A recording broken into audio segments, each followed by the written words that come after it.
Assalamualaikum warahmatullahi wabarakatuh.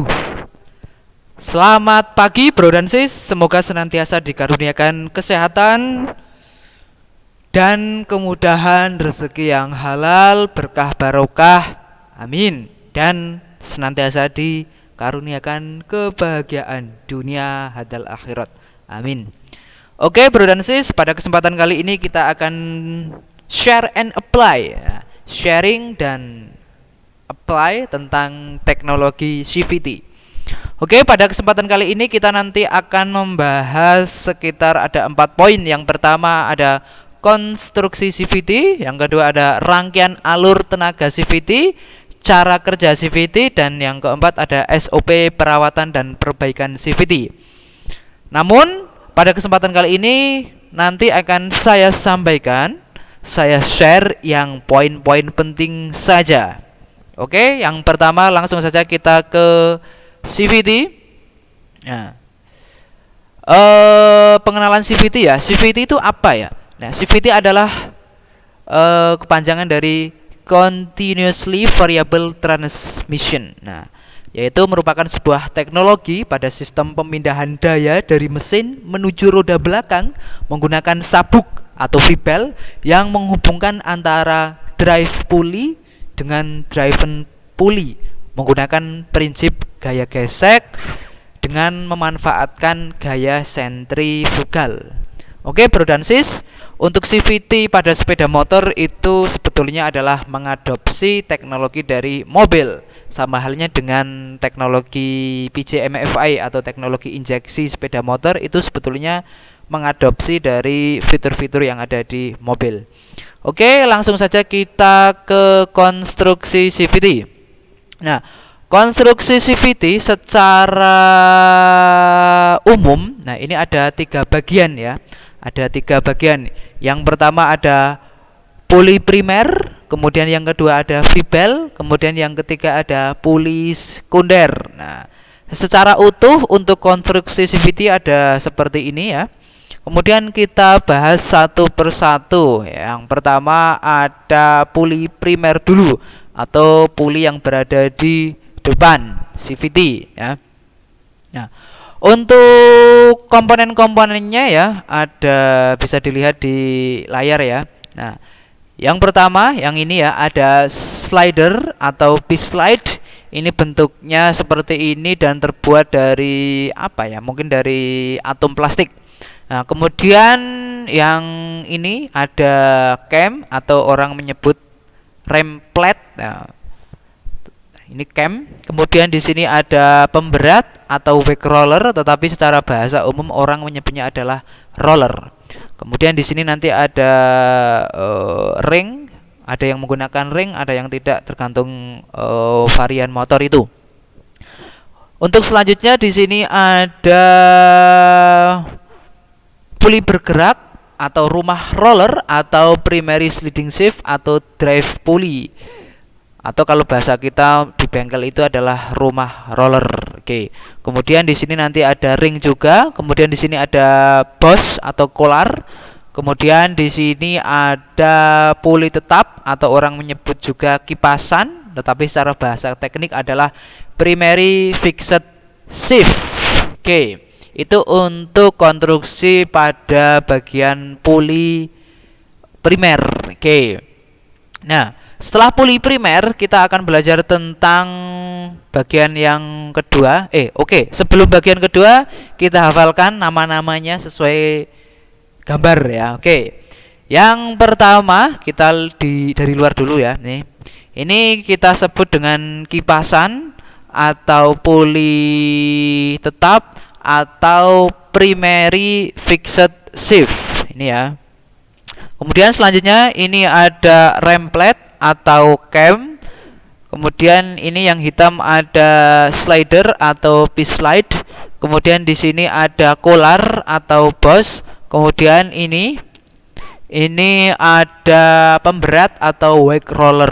Orang umum biasa menyebutnya dengan roller. Oke.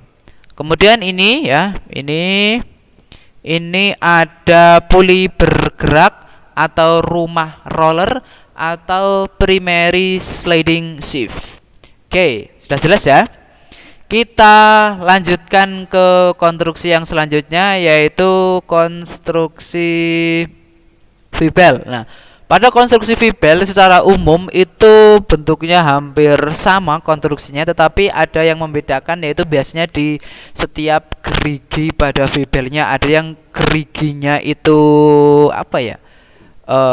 Alur geriginya itu mungkin halus dan dekat-dekat, kemudian ada yang jarang, spasinya itu mungkin agak sedikit berbeda antara spasi gerigi satu dengan gerigi yang lain. Tetapi secara umum konstruksinya itu hampir sama. Nah, oke, untuk konstruksi CVT yang terakhir ya atau yang ketiga, yaitu ada puli sekunder. Nah, ini letaknya di belakang atau puli belakang ya. Oke. Untuk komponen-komponennya ya, ketika kita bongkar ada torque cam atau orang biasa menyebut dengan gotri. Kemudian di sini ada puli tetap atau secondary fixed shift. Kemudian di sini nanti ada semacam seal ya. Ada semacam seal di dalamnya ini. Kemudian selanjutnya ada puli bergerak atau secondary sliding shift. Kemudian di sini nanti ada semacam ring-ring. Kemudian ada juga di sini ada spring atau pegas atau per. Oke. Kemudian selanjutnya ini ya ada clutch shoe atau kanvas coupling atau biasa menyebut itu dengan kanvas ganda. Kemudian di sini ada yang namanya clutch carrier. Nah, ini clutch carrier. Kemudian ini ada ini dulu ya, ada Moore clutch carrier. Kemudian di sini ada clutch outer atau rumah kopling atau clutch housing. Kemudian di sini nanti ada Moore, ada o-ring dan bearing ya, bearing atau lahar atau bantalan. Oke. Coba kita hafalkan nama komponennya berdasarkan yang sudah saya jelaskan tadi ya. Oke. Yang pertama ini yang saya tunjuk di sini ada clutch housing atau clutch outer atau rumah kopling. Kemudian yang saya tunjuk ini juga ada puli tetap ya. Puli tetap atau secondary fixed shift. Kemudian yang ini ada puli bergerak atau secondary sliding shift. Kemudian ini ada clutch shoe atau kanvas coupling atau kanvas ganda. Kemudian di sini ada clutch carrier. Oke ya, itu yang berada di puli sekunder.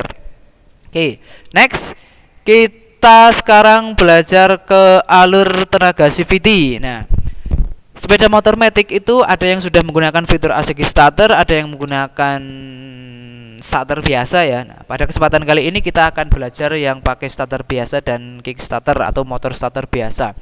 Tapi pada umumnya starter itu nanti akan menggerakkan si crankshaft. Nah, di sini ada unit pedal starter kaki, kemudian kopling satu arah, ada motor starter, ada gear starter. Nah, oke, ini saya anggap secara umum sama. Misalkan yang sudah pakai ACG starter pun nanti langsung memutarkan unit crankshaft. Nah, ketika crankshaft itu sudah berputar ya berdasarkan siklus kerja motor, maka crankshaft nanti akan memutarkan bagian puli primer.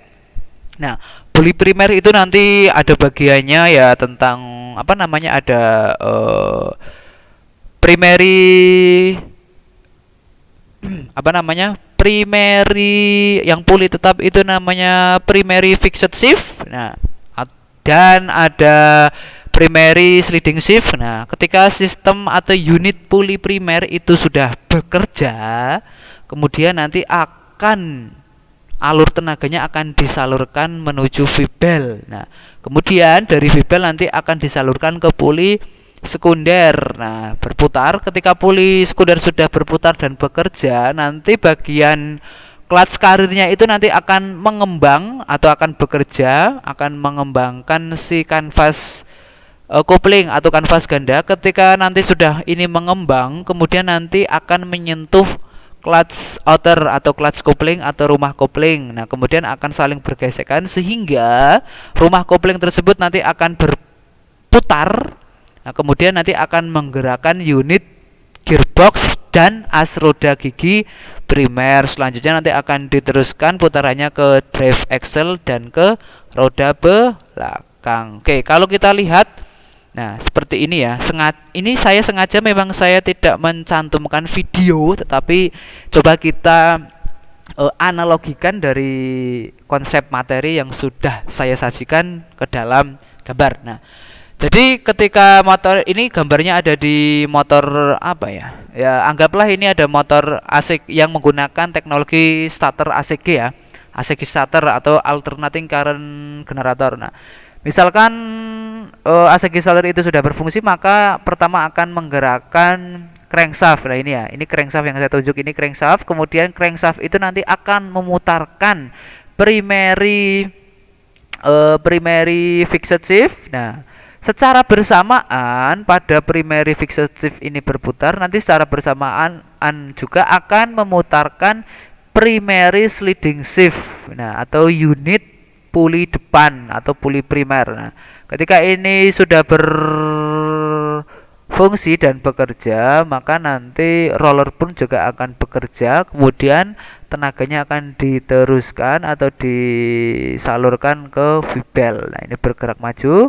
Kemudian setelah V-bel ini berputar, nanti akan menggerakkan unit puli sekunder. Nah, yang pertama bergerak adalah kalau secara teori dari dalam dulu, yaitu dari secondary fixed shift, kemudian nanti akan menggerakkan atau akan berputar bersamaan dari secondary fixed shift. Nanti pada secondary sliding shift akan berputar, kemudian clutch karirnya ini juga akan bekerja, kemudian nanti akan memerintahkan si clutch shoe atau kanvas kopling atau kanvas ganda ini mengembang, kemudian nanti akan menyentuh permukaan dalam pada clutch housing atau rumah kopling.